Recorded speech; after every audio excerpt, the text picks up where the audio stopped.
I sat quietly at my retirement party, watching my coworkers celebrate what they thought was the end of my mediocre career.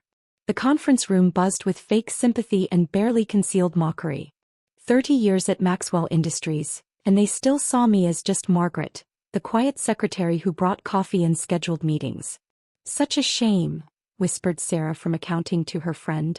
3 decades here and never got promoted. Some people just lack ambition.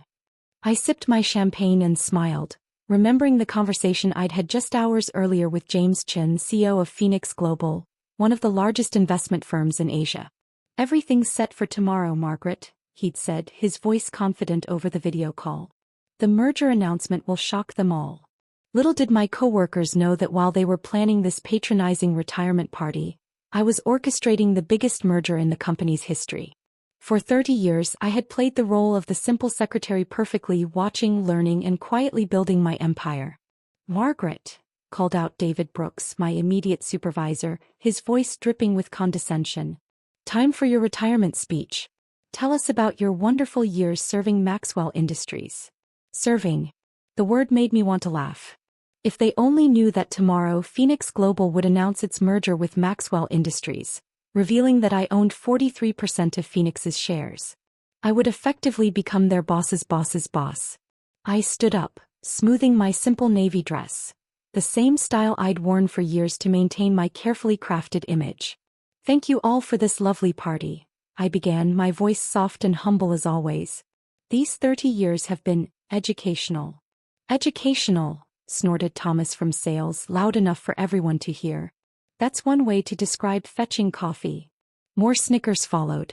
I continued smiling, thinking about the email scheduled to go out tomorrow morning.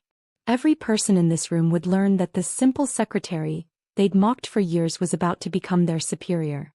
Margaret's been like furniture around here, David announced, raising his glass. Always there, reliable, unnoticed. Just the way support staff should be. The room erupted in laughter.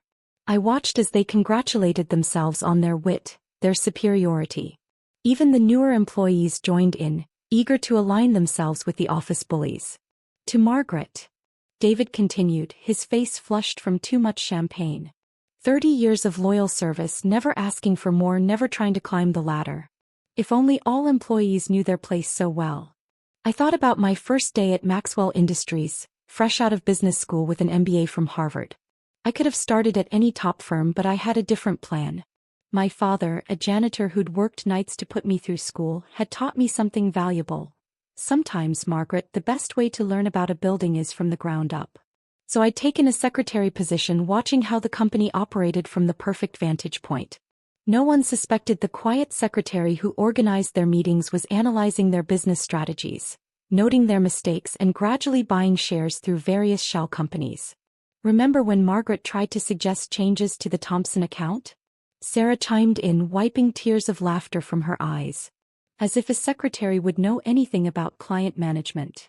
I remembered that day clearly. I had noticed a fatal flaw in their strategy, one that eventually cost the company millions. I had tried to warn them, but they had dismissed me with patronizing smiles.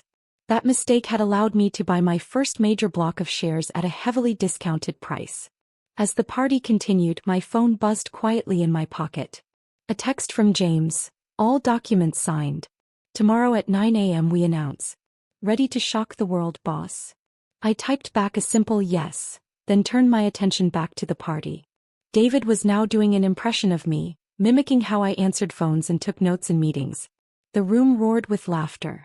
Speech. More speech, someone called out. Tell us your biggest achievement, Margaret. I stood up again, still wearing my practiced humble smile. My biggest achievement? I paused, savoring the moment. I suppose that would be learning the value of patience. They laughed again, assuming I was making a self-deprecating joke about my stagnant career. If they had been paying attention, they might have noticed the slight edge in my voice, the glint in my eye that suggested something more. But they never paid attention. That had been their biggest mistake. As I gathered my things to leave, David approached me, swaying slightly from the champagne. Now, Margaret, don't be a stranger. Pop in sometimes to water the plants or something. It's not like you'll have much else to do in retirement. I nodded politely, thinking about the morning ahead. In less than 12 hours, these same people would be scrambling to understand how their retiring secretary had become one of the most powerful figures in the company. One last thing, David called after me as I headed for the door. We got you a retirement gift. He handed me a small box with a patronizing smile. Inside was a plastic nameplate reading World's Best Secretary in Comic Sans font. More laughter erupted around the room. Thank you, I said softly, slipping the nameplate into my bag. I'll keep this as a reminder. A reminder of the day before everything changed. The next morning I arrived at the office exactly at 7:30 a.m., just as I had for the past 30 years. The security guard nodded sleepily, probably wondering why the retiring secretary was back so soon. I smiled, knowing it would be the last time I'd enter through the employee entrance. My small desk outside David's office looked exactly as I'd left it yesterday, including the World's Best Secretary nameplate they'd given me, which I'd deliberately placed in clear view. I powered up my computer one last time and waited. At 8:45 a.m., executives started filtering in for what they thought was a routine morning meeting. David strutted past my desk, not even glancing my way. Margaret, since it's your last day, make yourself useful and get us coffee before you go. I stood up slowly. Actually, David, I think you'll want to be fully alert for this meeting. No coffee needed. He turned, frowning at my unexpected response. For the first time in 3 decades, I let my carefully constructed mask slip just slightly.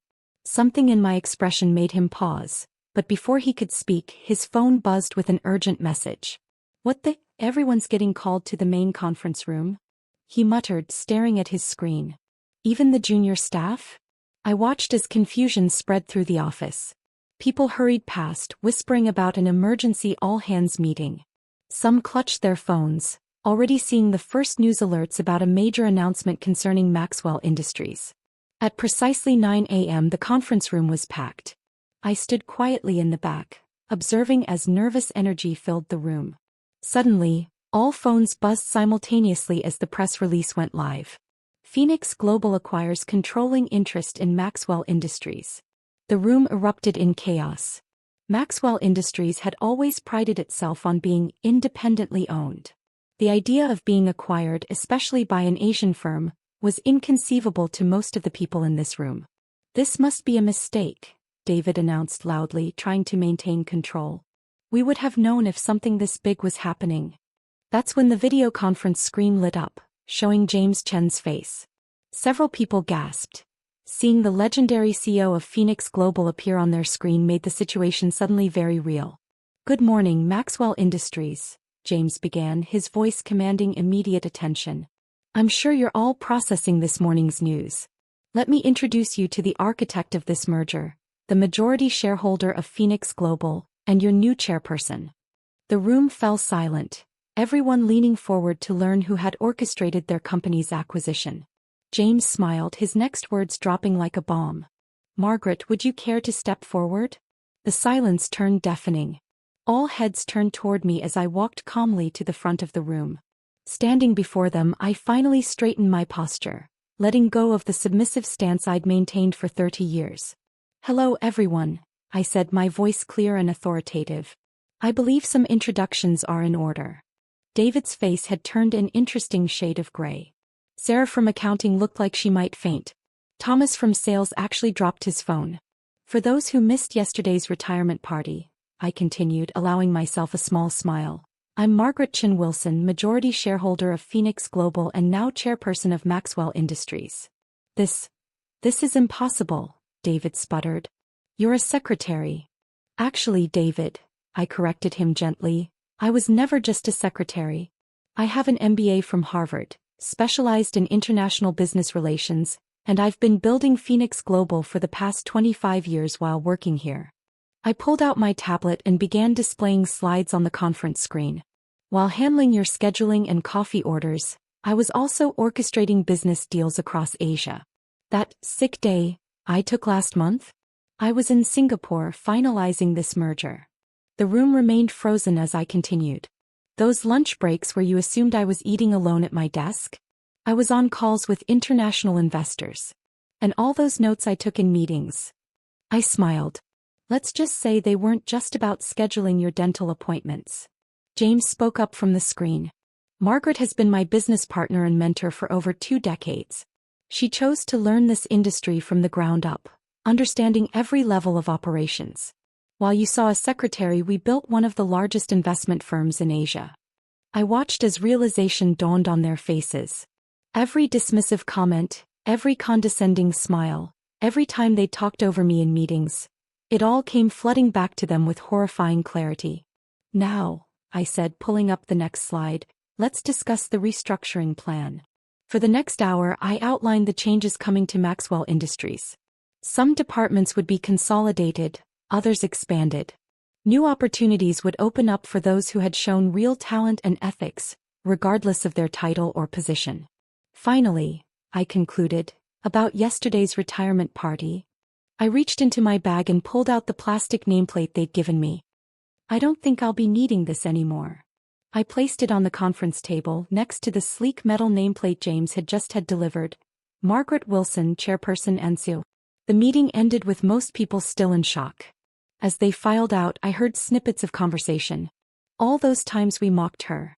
Remember when we didn't invite her to the executive lunch? Oh God, last week I asked her to clean up my coffee spill. David lingered behind, his face a mix of anger and fear. Why? He demanded. Why spend 30 years pretending to be something you're not? I considered his question carefully. David, I spent 30 years being exactly who I am. The question is, why were you so ready to believe that a quiet woman with perfect organizational skills and extensive business knowledge could only be a secretary? The weeks following the merger announcement were fascinating to watch. The office dynamics shifted dramatically as people struggled to reconcile their Margaret the secretary memories with my new position as chairperson and CEO. Some adapted quickly, especially the younger employees and those who had always treated me with genuine respect. Others, like David and his inner circle, seemed stuck in various stages of denial and resentment. One morning, about 3 weeks after the announcement, I arrived to find Sarah from accounting hovering nervously outside my new corner office, David's old space. Mrs. Wilson, she stammered, clutching a folder. About the Thompson account from 2 years ago. You were right. I found the documentation of your original suggestion, the one we all dismissed. If we had listened, we would have saved millions. I gestured for her to sit down. Yes, I remember. You said, and I quote, "Stick to scheduling meetings, Margaret. Leave the real work to us." Sarah's face flushed deep red. I was wrong. We were all wrong. The way we treated you. I held up my hand to stop her. Sarah, this isn't about revenge or making people feel guilty. This is about recognizing talent and capability, regardless of title or position. Something this company failed to do for many years. I pulled out a file from my desk. Speaking of which, I noticed your analysis of the Peterson portfolio last week. Excellent work. The kind of work that deserves recognition. Her eyes widened as I handed her a promotion letter. The salary increase would change her life, and the new position would challenge her skills. But, after how I treated you, this isn't about our past interactions, Sarah. It's about your potential and your work ethic. I'm not interested in running a company based on favoritism or grudges. That's the old way of doing things. As Sarah left my office, tears of gratitude in her eyes, I turned to find James on my video screen, grinning. Still taking the high road, I see. Always, I smiled. Though I must admit, watching David adapt to his new role in the mailroom has been somewhat satisfying. James laughed. You didn't fire him outright. That's more mercy than most would show. Firing him would be too easy, I replied. I want him to learn what it's like to work your way up from the bottom. Who knows? He might actually learn something valuable. The transformation of Maxwell Industries happened gradually but definitively. I implemented new policies that rewarded innovation and initiative, regardless of position. The cleaning staff could submit business suggestions directly to management. Entry-level employees were invited to strategic planning meetings. The old guard struggled with these changes. I overheard Thomas from sales complaining in the break room. This is ridiculous. Since when do we take ideas from janitors? I stepped into the room, making him jump. Since our new janitor, Mr. Rodriguez, has an MBA from Yale and chose to learn the business from the ground up. Much like I did. His suggestion just saved us $2 million in operational costs. Thomas quit the next day. I wasn't surprised. Some people can't handle having their worldview shattered. 6 months after the merger, I stood addressing the company at our quarterly meeting. The room looked different now, more diverse, more energetic, with people from all levels of the organization contributing ideas and sharing insights. When I started here 30 years ago, I began, this company operated on assumptions and appearances. We assumed someone's worth based on their title. We judged capability based on how loud someone spoke or how well they fit a certain image. I gestured to our new executive team, a mix of old and new faces, chosen purely for their talent and innovation. Today we're different. Today we understand that great ideas can come from anywhere. That leadership isn't about position or power, but about vision and the ability to execute it. After the meeting, I found a small package on my desk. Inside was the old World's Best Secretary nameplate, along with a note from the entire staff. They had all signed it, including David from the mailroom. The note read, "Thank you for teaching us that true leadership doesn't need a title. We just needed to open our eyes to see it." I placed the nameplate on my shelf, next to my Harvard diploma and the various awards Phoenix Global had won over the years. It served as a reminder that sometimes the quietest person in the room might just be the one running the show. That evening, as I prepared to leave the office, I stopped by the security desk. George, the night guard who had always treated me kindly even during my secretary days, smiled warmly. "Heading out, Mrs. Wilson?" "Yes, George. And please, it's still Margaret to you." He chuckled. "You know, in all my years here, you're the only executive who knows my name. The only one who asks about my family."